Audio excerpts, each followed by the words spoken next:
Hello বন্ধুরা, তোমরা সবাই কেমন আছো? আশা করছি খুব ভালো আছো। আমিও খুব ভালো আছি। তো আজকে সকাল সকাল আমরা দুজন বেরিয়ে পড়েছি এক জায়গায় যাওয়ার জন্য। তো তোমরা দেখতে থাকো আমরা কোথায় যাচ্ছি। পুরো ভিডিওটা তোমাদের সাথে শেয়ার করছি, কেউ স্কিপ করো না।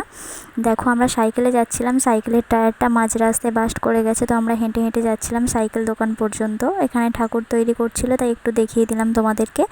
তারপর আমরা খেয়াঘাট চলে এসেছি। ও আমাকে বলছে নতুন খেয়াঘাটে যাওয়ার আগে চলো তোমাকে পুরানো খেয়াঘাটটা দেখিয়ে আনি।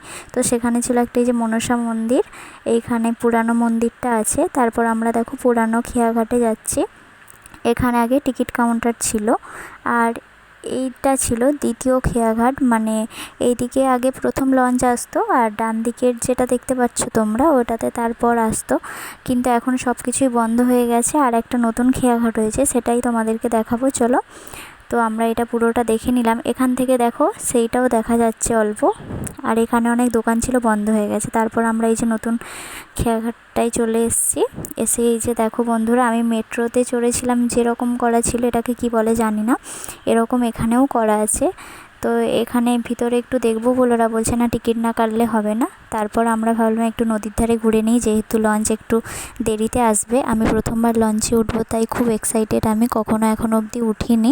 নৌকাতে চেপেছি, ভেসেলে উঠেছি, কিন্তু লঞ্চে উঠিনি। দেখো একটা লঞ্চ ছেড়ে দিল, ওটা নূরপুর যাওয়ার জন্য চলে গেছে। তাই আমরা তখন টিকিট দেয়নি আমাদেরকে, তাই টিকিট কাটা হয়নি। তাই আমরা একটু ফটোশ্যুট করে নিলাম এখানে। তারপর আমরা টিকিট কাটতে চলে আসলাম। দেখো টিকিট কাটা হয়ে গেছে। তারপর আমরা দুজনে একটা ফ্রুটি খেতে খেতে চলে গেলাম। তো তোমরা দেখতেই পাচ্ছ, আমি তো খুব এক্সাইটেড যে লঞ্চে উঠবো প্রথমবার। কেমন অভিজ্ঞতা হবে আমি জানি না। তো ও বলছে দাও তুমি এগিয়ে এগিয়ে যাও, প্রথম যাচ্ছ, আমি ভিডিও করে দিচ্ছি বলে ক্যামেরাটা ও নিল। আমি যাচ্ছি। দেখো বন্ধুরা, আমার তো খুব ভয় লাগছিল যে কীরকম ফিলিংসটা হবে আমি বুঝতেই পারছি না। তারপর দেখো ভিতরে গিয়ে দেখলাম এরকম একটা সিঁড়ি আছে। তারপর আমরা ভিতরে চলে গেলাম। আমি ওকে বললাম বাইরে দাঁড়াতে দেবে না, বলছে না। তারপর ভিতরে আমরা গিয়ে বসলাম। বসে দেখো নদীটা কতটা সুন্দর লাগছে। তারপর লঞ্চ ছেড়ে দিল। তো আমরা গাদিয়ারাকে টাটা করে চলে আসলাম গেঁওখালির খেয়াঘাট। তো এখানে এসে তারপর আমি নেমে পড়লাম। নামার পর আমরা যাচ্ছি, এখানে টোটোতে উঠে পড়লাম। টোটোতে করে, কারণ আমরা এখন যাচ্ছিলাম রাজার বাড়ি দেখতে। তারপর আমাদের খিদে পেয়ে গেছিলো, কিছু খেয়ে আসিনি, তাই বিরিয়ানি খেয়ে নিলাম। খাওয়ার পর আবার বেরিয়ে পড়লাম, গুটি গুটি পায়ে হাঁটতে হাঁটতে চলে আসলাম রান্না বাসনালয়ে, যেহেতু আমরা কাঁসার জিনিস কিনতেই এসেছিলাম।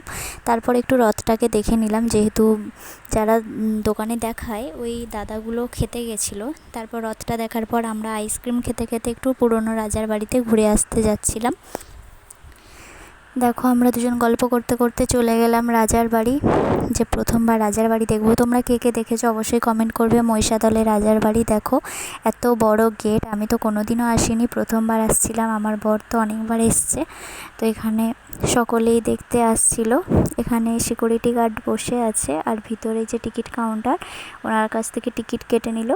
টিকিট কাটার পর আমরা দুজনে ভিতরে চলে গেলাম। যাওয়ার পর দেখো বন্ধুরা, রাজার সত্যি যে রাজার বাড়িটা এতটা সুন্দর। সবসময় ফোনেই দেখতাম যে রাজার গল্প বা রাজার বাড়ি সব কিছু, ফোনে গল্প হোক, কার্টুন হোক, বই হোক, সব কিছু ফোনেতেই দেখেছি। আজকে নিজে সামনে থেকে দেখে আমি তো সত্যি অবাক হয়ে গেছি। আর এতটা সুন্দর তোমাদেরকে বলে বোঝাতে পারবো না। তোমরা অবশ্যই একবার এসে ঘুরে যেও, দেখো কতটা সুন্দর রাজার বাড়িটা। তারপর আমরা আস্তে আস্তে ভিতরে চলে গেলাম। আমি তো খুব ভালোভাবে এসেছিলাম যে আমি বন্ধুদের সাথে পুরো ভিডিওটা শেয়ার করব, কিন্তু দেখো আমি তো এখানে ভিডিও করে করে ভিতরে যাচ্ছিলাম। দেখো দুদিকে দুটো কামান আছে, তারপর দুটো হাতি, সব কিছু পাথরের। তো আমি তো তোমাদের সাথে পুরোটা শেয়ার করব বলে কিন্তু দুঃখিত বন্ধুরা। যখনই ক্যামেরা নিয়ে দেখো তোমরা বুঝতেই পারবে। এই যে ভিতরে যাব বলে এখানে একজন কাকু ছিল, আমাকে বকা দিল, বলে এই ভিডিওটা একদম বন্ধ করে তারপর ভিতরে আসো। তারপর আর যেতে দেয়নি ক্যামেরা করতে করতে, তাই আমরা বাইরের একটু পালকিটা দেখিয়ে দিলাম। এটাতে করে প্রত্যেকটা রথের সময় রাজা রানী এই পালকিতে করে আসে। তারপর আমরা রাজার পুরনো বাড়ি দেখতে যাচ্ছিলাম। তো তার আগেই পড়লো একটা রাধাকৃষ্ণের মন্দির। তো ভাবলাম একটু মন্দিরটাও ঘুরে দেখে নিই, আবার কবে আসবো জানি না। বলে দেখো মন্দিরটায় ঢোকার আগে বাঁদিকে রয়েছে একটা শিব মন্দির ও মনসা মন্দির। অন্ধকারের জন্য শিব ঠাকুরটাকে দেখাতে পারিনি বন্ধুরা, কিন্তু এখানে এই যে মা মনসার মন্দির আছে, নারায়ণ আছে, আরও সব রকম ঠাকুর আছে। তারপর আমরা আবার সোজা চলে গেলাম রাধাকৃষ্ণ মন্দিরের দিকে। তারপর আবার ডান দিকে দেখলাম প্রথম একটা হরিমঞ্চ, কিন্তু ডান দিকে আছে জগন্নাথ দেবের মন্দির। তো ভাবলাম আগে ওটাই দেখে নিই। রথে করে প্রত্যেক বছর রাজারানি ওই পালকিতে করে এসে এই জগন্নাথ দেবদেরকে টেনে নিয়ে যায় রথে করে। এখন এগুলো এখানেই আছে, তারপর যখন রথের দিন আসবে এনাদেরকে ওখানে নিয়ে যাওয়া হবে, রথেতে করে নিয়ে যাবে। তো মহিষাদলের রথটা তো খুবই বড়, তোমরা দেখলে, আমিও প্রথম দেখলাম। তারপর দেখো এই যে এখানে পুরনো রাজার বাড়ি তৈরি হচ্ছে, তাই জন্য এখনও ভিতরে ঢুকতে দেয়নি, ওখানে কোনো জিনিসপত্রও নেই। এটা পুরনো রাজার বাড়ি। এটা দেখতে দেখতে আমরা চলে যাচ্ছিলাম আবার সেই রানা বাসনালয়, কারণ যেহেতু তখন দোকানদারটা ছিল না, একজন কাকু বলল যে সে এখন নেই। তারপর আমরা চলে গেলাম 4টের সময়, গিয়ে এই যে বাসন কিনবো বলে, কাঁসার থালা বাসন কিছু কিনবো বলে। আমি তো গিয়ে দেখেই অবাক যে এত সুন্দর দোকানটা সাজানো আছে। বন্ধুরা তোমরা দেখতেই পাচ্ছ, দেখো এখানে এই দুটোই দোকান আছে, যেটা নিউ রানা বাসনালয় আর এটা শুধুই রানা বাসনালয়। কতটা সুন্দর জিনিসপত্র দেখো। তো আমরা কাঁসার থালা দেখছিলাম, ভালো ভালো কিছু কাঁসার জিনিস নিয়ে এলাম। হ্যাঁ, ওটা আলাদা, এটা আলাদা। যে কোনটা সব থেকে ভালো হবে। আমাদেরকে যেহেতু বড় মারাও কিনতে দিয়েছিল একটা থালা, আর আমাদের পুরোহিতরা আসবেন আমাদের দীক্ষা দেওয়ার জন্য, তো ওনার জন্য থালা বাটি গ্লাস ঘটি নিতে হবে। ছেলের অন্নপ্রাশন আছে, তার কারণেই আমরা চলে এসেছিলাম। যে মহিষাদলের কাঁসা খুবই সুন্দর আর কম দামেও পাওয়া যায়।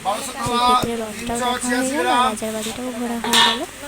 কারণ এমনি সময় আসলে রথেতে নাকি প্রচণ্ড ভিড় হয় মহিষাদল রাজার বাড়ি বললেই সবাই জানতে পেরে যাবে। তোমরা কে কে এসছো অবশ্যই কমেন্টে জানাবে।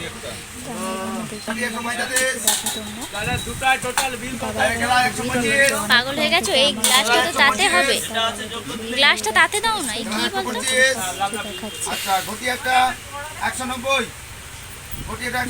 তিনটা আমরা পছন্দ করেছি, কেমন হয়েছে জানাবো। এখনো বাকি আছে নাম লেখা, কারণ আমার খুবই ইচ্ছে ছিল যে আমার ভাইকে দেবো আমি নাম লেখা থালা।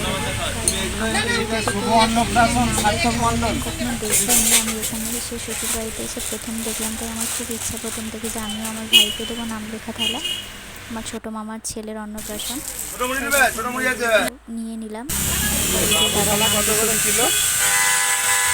দেখো কতটা সুন্দর করে নামটা লিখছে।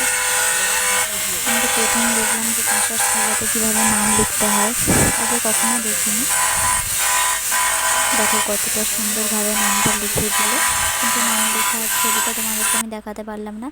তারপর আমরা লস্যি খেতে খেতে বাড়ি চলে গেলাম। টাটা, ভালো থেকো সবাই, সুস্থ থেকো।